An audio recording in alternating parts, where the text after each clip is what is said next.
Los micrófonos.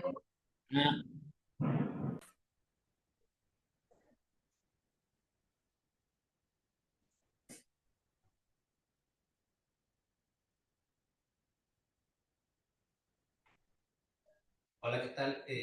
Hoy somos estudiantes de la UAM Xochimilco. Estamos cursando el taller de discurso en el cual estamos haciendo un trabajo acerca de la gentrificación, que es un tema muy actual. En este caso, mis compañeras Ana, Islas y...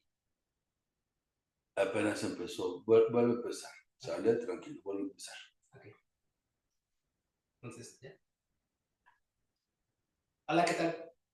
Somos estudiantes de la UAM Xochimilco. En este momento estamos cursando el taller de discurso. En esta ocasión vamos a tocar el tema de la gentrificación. Este tema lo vamos a abordar mi compañera Ana Islas, mi compañera Angela Dimas y yo soy Benjamín Aramí.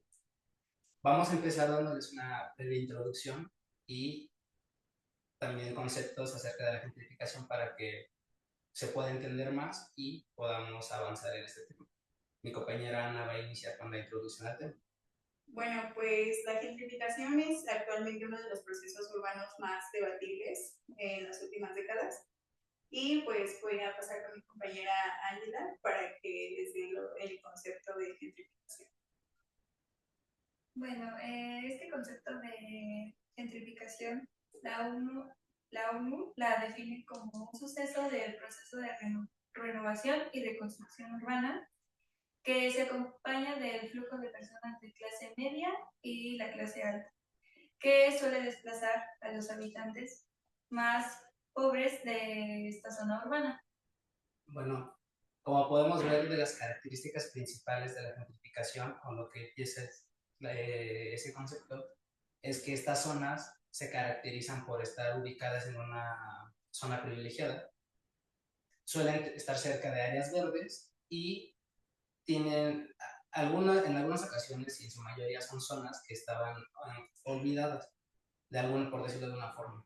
Eran zonas también industriales algunas, abandonadas, por decirlo de algún modo. Entonces, eh, actores políticos, gobiernos toman estas zonas y deciden crecerlas, o sea, deciden darles inyecciones de capital para que así sea más atractivo hacia gente que tiene recursos más amplios y también para la inversión externa. Entonces, lo que pasa es que en el momento que estas zonas crecen y sí hacen que la gente con un capital más pleno se acerque, hace que toda la zona tenga un crecimiento de costos y eso hace obviamente que la gente, los que ya vivían ahí, los que ya rentaban locales, pues tengan que ser desplazados porque todo tiene un aumento del costo.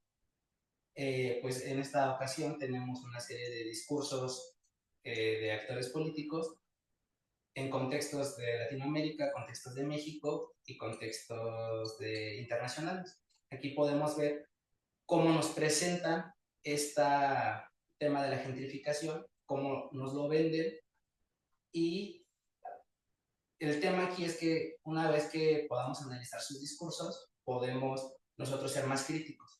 Ya no nos quedamos solo con lo que nos dicen y así podemos pues poner más atención a la situación. Me parece que vamos a empezar con el contexto de México, entonces le doy la palabra a mi compañera. Sí, en este caso analizaremos el discurso político de la jefa de gobierno de la Ciudad de México, que es Clara Burgada. En este discurso que se dio apenas en este año presente, del 2025, habla sobre implementar políticas públicas para ayudar a que este fenómeno se pueda ir disolviendo. En este caso, toma el tema de cuestión de las rentas, que realmente son un costo pues realmente elevado. En cuestión con esto también ha subido el precio del suelo y analiza cómo estas partes se va haciendo el desplazamiento de estas colonias populares como la Condesa, la Roma, que bueno, que de hecho ya ahorita en cualquier delegación de la Ciudad de México pues ya muy, se da muy a menudo. También define que este concepto de la gentrificación no solo se da en la Ciudad de México, sino que también se da pues en todo el país y pues incluso pues en todo el mundo, como lo vamos a ver más adelante. Bueno, en contraste con este discurso podemos analizar el de un analista mexicano que es Leo Zuckerman. Este analista va a favor sobre esta gentrificación. Habla sobre que es necesaria gracias a que pues se necesita como esta parte de que crezca estas zonas privilegiadas y él no lo ve como una problemática. ¿Tú qué piensas sobre eso, Beca? Pues, o sea, en el caso del discurso de Leo, podemos ver que es una persona desconectada. Yo pienso, en mi opinión, es una persona totalmente desconectada de la situación actual que viven otras personas. O sea, justo creo que ese es un poco del problema de esta situación. Hay muchas personas que están desconectadas totalmente del tema. Eh, podemos ver, por ejemplo, en el 2022, me parece que México firmó un tratado con Airbnb y me parece que era la UNESCO, en donde justamente incitaban a que los nómadas digitales vinieran a México y pudieran trabajar acá. Obviamente, pues ellos ganan en dólares y para ellos las rentas eran más asequibles. Por supuesto, los dueños de los comercios, de los departamentos, pues para ellos está bien, ¿no? Para las personas que se desplazan, pues obviamente no. Bueno, siguiendo con este tema, pues es justo eso. O sea, creo que hay una tendencia del sector privilegiado que está totalmente desconectado con las personas. Y es terrible porque es feo que nadie, no te cuestiones algo que a ti no te afecta.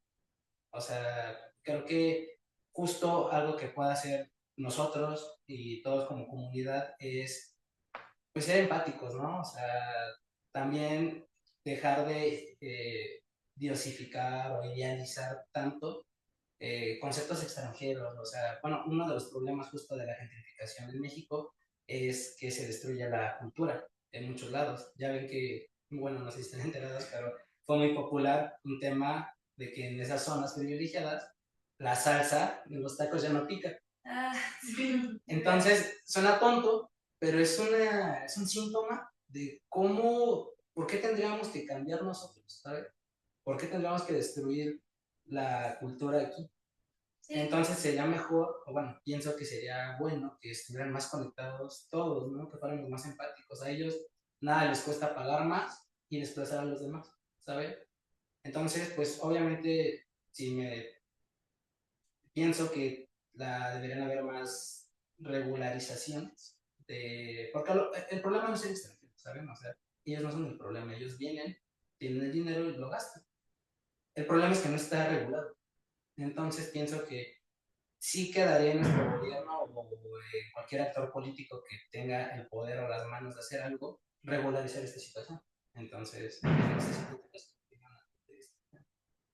Bueno, por mi parte quiero agregar algo por última instancia que, pues sí, verdaderamente esta gentrificación se ha visto a lo largo de este tiempo muy presente.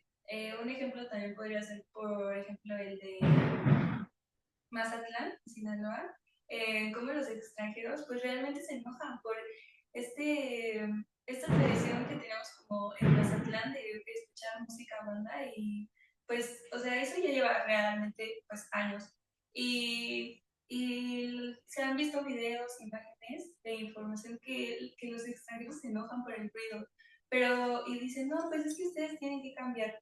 Verdaderamente nosotros no tendríamos que cambiar porque son nuestras costumbres, nuestras tradiciones. Entonces, esto sí se ve muy reflejado en distintos ejemplos. En mi caso, yo he asistido a un club de música que se llama Japan y está ahí por la Roma. A mí me parece muy bien lo que hacen porque implementan como el costo de entradas. Generalmente el extranjero se va arriba de los 800 pesos y al mexicano pues es menor el precio porque ellos empatizan con esta idea de la gentrificación que realmente es verdaderamente mala. Bueno, no sé si mi compañera quiera dar un punto. Bueno, pues la gentrificación, por ejemplo, en este caso en Ciudad de México, es realmente un problema, porque, bueno, citando de nuevo el discurso que mencionó Ángela, aquí el periodista decía que el problema era como que del gobierno, o sea, porque él lo veía como un problema de viviendas, o sea, que no habían suficientes viviendas, entonces como que los costos estaban súper elevados y así. Y él lo que decía era que la solución que le encontraba era que no se desplazara como los que extranjeros así que llegaban a vivir ahí, sino que el gobierno hiciera más viviendas para que las personas que, nativas que ya habían sido desplazadas, pues ya pudieran vivir ahí a un menor costo. Y también me gustaría poner un ejemplo, Tepito.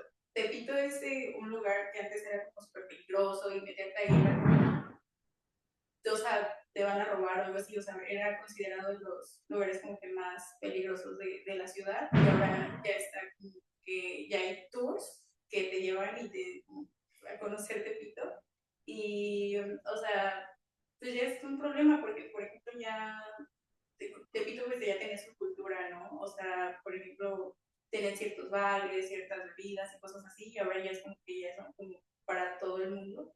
Entonces, pues sí, como que la gentrificación poco a poco termina con esta cultura, a pesar de que pues tal vez les ayuda económicamente, pues ya lo que era originario de ahí pues ya no está, o sea, como que pues llegan, obviamente ven más economía, llega gente queriendo como invertir o algo así, entonces como que ya lo originario como que ya no está, o sea, ya es como que solo algo como que se vuelve como una moda.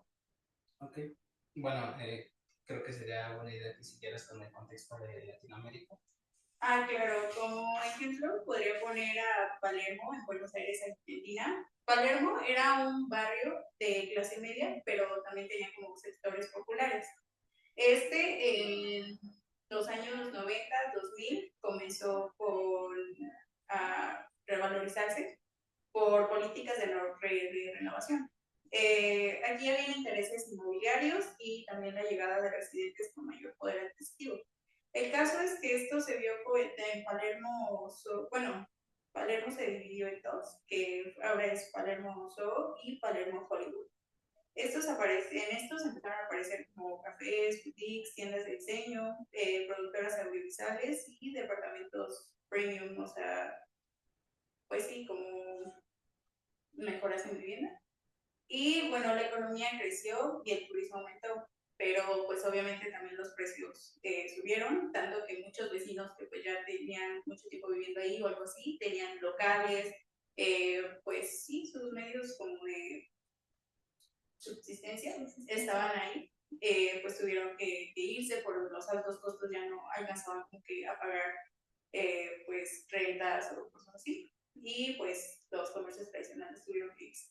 Bueno, aquí me gustaría citar un discurso del jefe de gobierno, Jorge Macri, que dijo el 14 de diciembre de 2024, y cito, que la gentrificación va a ser clave para fomentar el equilibrio de la ciudad y que busca promover el desarrollo con más incentivos para invertir, además de preservar la identidad de los barrios. Bueno, aunque esto suena positivo, porque como lo vimos también aquí, o sea, pues obviamente un gobierno no va a correr tipo extranjeros o algo así, no correr con la economía, porque pues mientras haya dinero está bien. Y pues bueno, pero este discurso nos damos cuenta de que refuerza una visión que impulsa la valorización del suelo y también puede facilitar procesos de gentrificación como los que ya ocurrieron en Palermo. Bueno, pues Palermo nos muestra cómo la gentrificación revitaliza, pero también desplaza y transforma profundamente la vida del barrio. El reto es crecer sin expulsar a quienes han construido esa identidad. Bueno, tenemos también algunos contextos internacionales. En este caso tenemos uno en Londres de la desregularización de Docklands. Bueno, les voy a dar un poco de contexto de este tema. En la década de los 80, la figura clave fue Margaret Thatcher, quien ocupaba el cargo de primera ministra del Reino Unido. Su administración impulsó una política agresiva de regeneración urbana en los antiguos muelles obreros, conocidos como Docklands.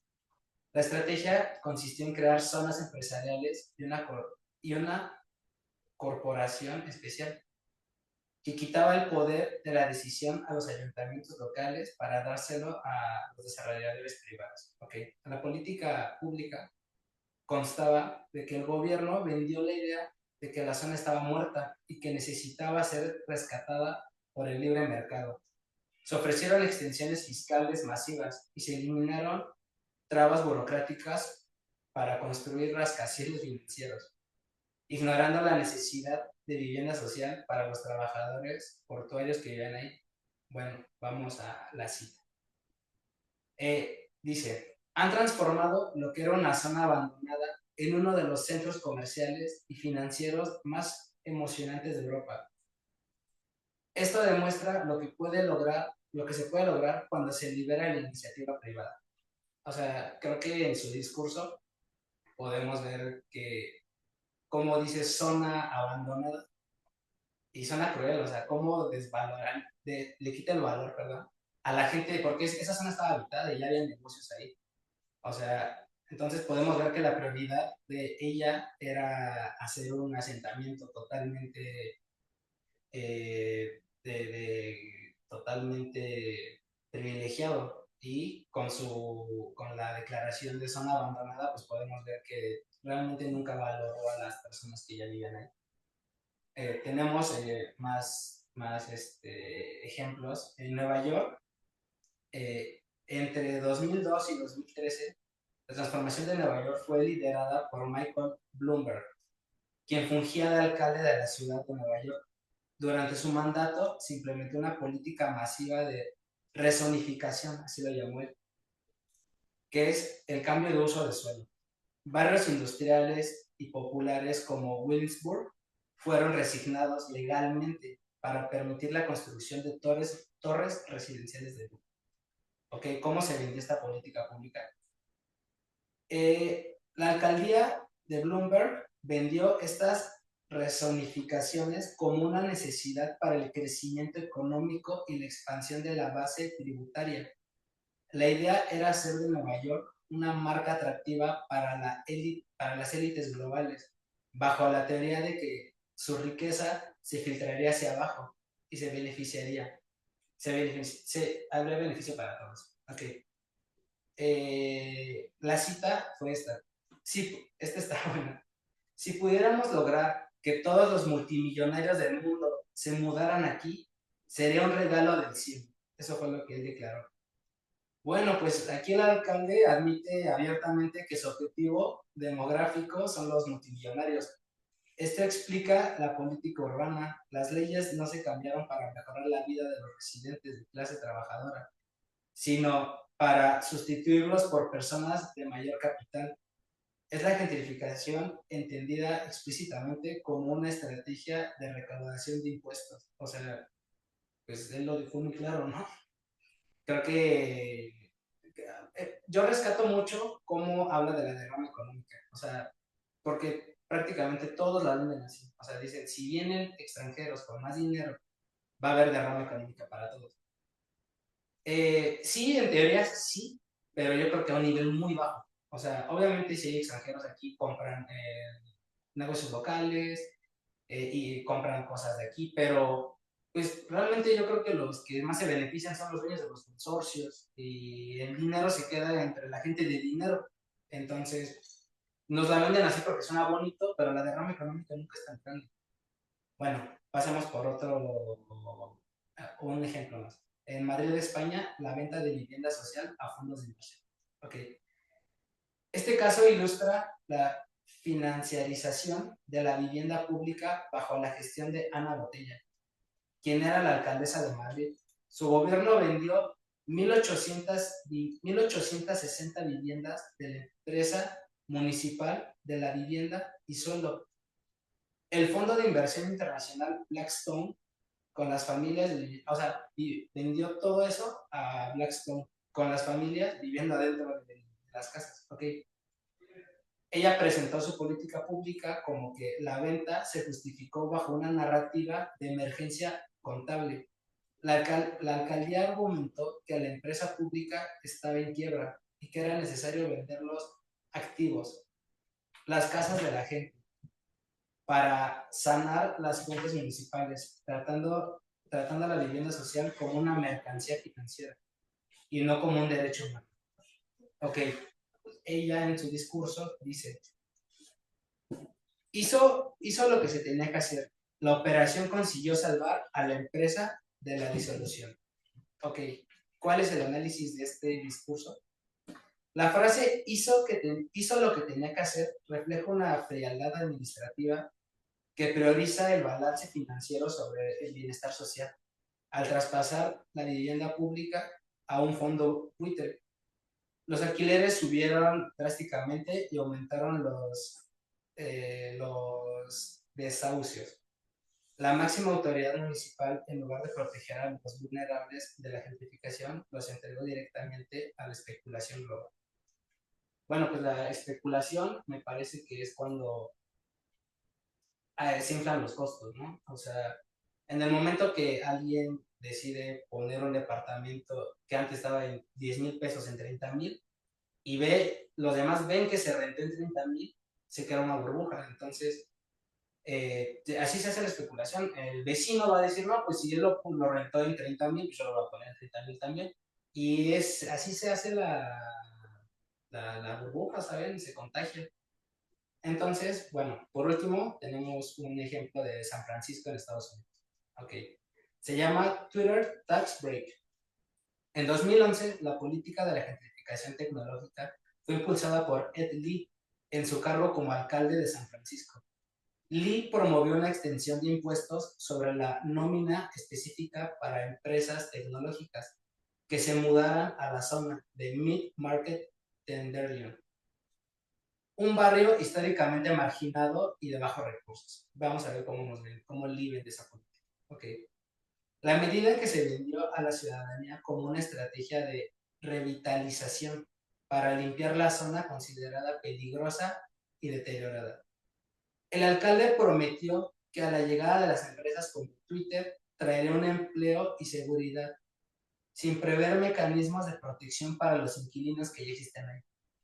Una de sus declaraciones fue: esta legislación ayudará a mantener a los principales empleadores y a hacer crecer los empleos de San Francisco.